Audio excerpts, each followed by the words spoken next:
இவர்கள் எவ்வளவு கேட்கிறார்கள் என்பது பொருட்டே அல்ல.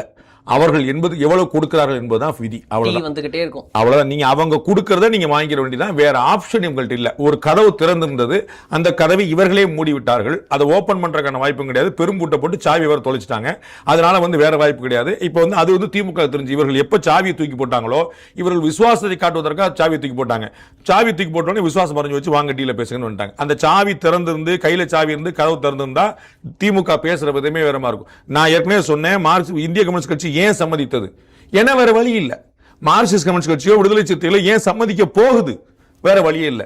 புதிதாக சேர்ந்தவர்கள் கண்ணை காட்டினாங்கல்ல, புதிதாக சேர்ந்தவர்கள் மக்கள் நீதி சரியா போயிருச்சா, நாங்க தனி சின்னத்தில் போட்டிவிடுவாங்க.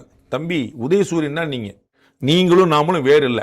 நீங்களும் திராவிடம், நம்மளும் திராவிடம், உடன்பிறப்பு. ஆமா, உடன்பிறப்பு. உங்களுக்கு என்ன பிரச்சனை? தனியா இருக்கு, நீங்க மதிமுக வாங்கிட்டு போயிருச்சு. நாங்க சூரியன், நீங்க டார்ச் லைட், அவ்வளவுதான் முடிஞ்சு போச்சு. நீங்க இந்த ஏரியால பண்ணுங்க, நாங்க அந்த ஏரியால பார்த்தோம் சொல்லிட்டு, சோ எல்லாமே ஒன்னாதான் இருக்குது. அவர்களும் அப்படித்தான் போட்டிட போறாங்க.